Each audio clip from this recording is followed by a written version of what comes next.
Bismillahirrahmanirrahim. Assalamualaikum warahmatullahi wabarakatuh. Nama saya Lucy Permatasari, mahasiswi semester 4 jurusan Tarjamah UIN Syarif Hidayatullah Jakarta. Dalam video ini, saya akan berbagi opini saya terkait mata kuliah leksikografi tentang materi pembentukan kata dan istilah.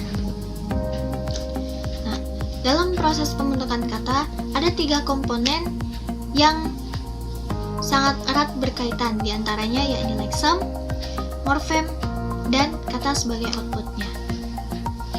Nah, yang pertama adalah kata. Apa itu kata? Kata adalah satuan unsur bahasa yang dapat berdiri sendiri dan bersifat terbuka. Nah, ada yang lebih kecil dari kata, yakni akar kata. Akar kata adalah leksem, atau satuan terkecil leksem atau leksikon, dan akar kata ini merupakan bahan baku dari proses pembentukan kata. Akar kata disebut juga sebagai kata dasar. Selanjutnya, masuk ke dalam pembahasan proses pembentukan kata. Yang pertama yakni afiks atau imbuhan. Afiks merupakan bentuk morfem terikat yang tidak dapat berdiri sendiri.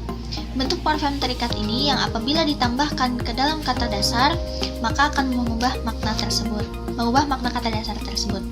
Nah, bentuk morfem terikat ini merupakan salah satu proses morfologis. Dalam bahasa Arab, afiks disebut sebagai zaidah. Kemudian ada istilah. Apa itu istilah? Istilah adalah kata atau gabungan kata yang dengan cermat mengungkapkan atau menjelaskan suatu konsep, keadaan, arti, atau sifat yang khas. Nah, dalam KBBI, istilah merupakan kata atau ungkapan khusus. Istilah biasanya digunakan mewakili bidang ilmu tertentu. Misalnya ada istilah perekonomian, ada istilah dalam kesehatan, ada istilah biologi, dan lain-lain. Berikutnya, ada 5 macam jenis afiks. Yang pertama yaitu prefiks atau imbuhan yang ditambahkan di awal kata dasar. Prefiks disebut juga dalam bahasa Arab sebagai sabikoh. Di antara contoh dari prefiks adalah imbuhan me, di, pe, ke, dan sebagainya. Kemudian, dalam bahasa Arab, konsep prefiks ditemukan pada wazan.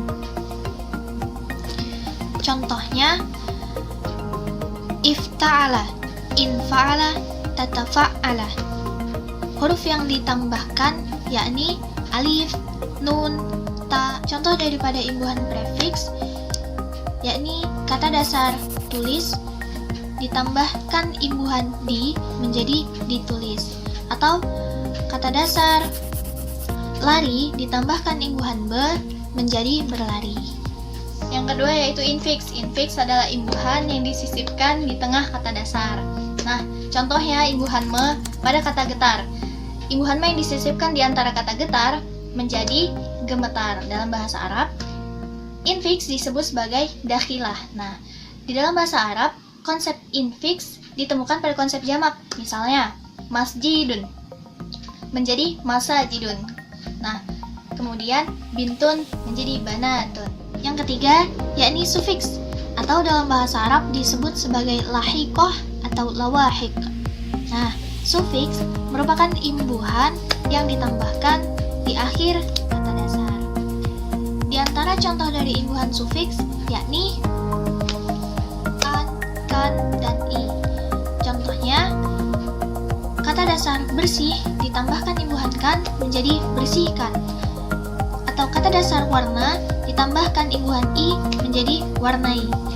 Atau kata dasar jemur ditambahkan imbuhan an menjadi jemuran. Kemudian dalam bahasa Arab, contoh sufiks adalah kata dasar fahima yang ditambahkan tak taknis menjadi fahimtu, atau fahimta, atau fahimti. Yang keempat, yakni konfiks. Konfiks merupakan imbuhan yang ditambahkan di awal dan di akhir kata dasar. Di antara contoh imbuhan konfiks yakni ke, an, pe, an,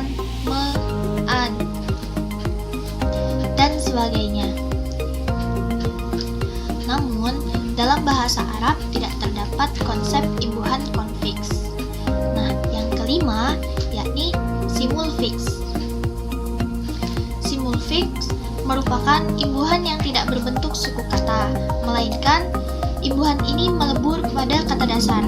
Contoh, pada huruf R yang bertemu dengan kata dasar kopi, sehingga berubah menjadi ngopi. Nah, yang tadi adalah penjabaran mengenai proses pembentukan kata.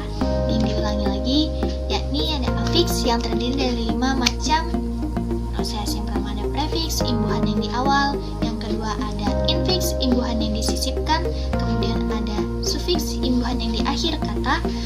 Kemudian ada konfiks, imbuhan yang ditambahkan di awal dan di akhir. Dan terakhir adalah simulfiks, imbuhan yang tidak berbentuk suku kata namun melebur pada kata dasar. Selesai sudah penjelasan saya tentang materi pembentukan kata dan istilah. Oh ya teman-teman, untuk tambahan informasi, perkembangan bahasa Indonesia tampak dalam jumlah kosakatanya. Dulu, Kamus Besar Bahasa Indonesia catatan pertama hanya memuat 20.000 entri kata. Kemudian, dalam kurun waktu 45 tahun, entri kata dalam bahasa Indonesia bertambah menjadi 75.000 kata. Saat ini diperbaharui kembali sehingga bahasa Indonesia memiliki 90.000 lebih kosakata dalam Kamus Besar Bahasa Indonesia. Nah, dengan jumlah kosakata sedemikian besar, bahasa Indonesia dapat digunakan sebagai bahasa komunikasi yang memadai dan efektif. Sekian video dari saya, semoga bermanfaat. Kurang dan lebih saya mohon maaf. Wabillahi taufiq wal hidayah. Wassalamualaikum warahmatullahi wabarakatuh.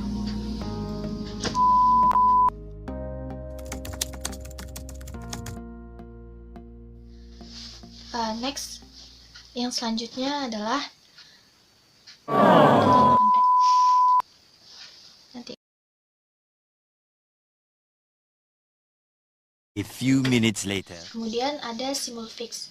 Simulfik adalah imbuhan yang melebur.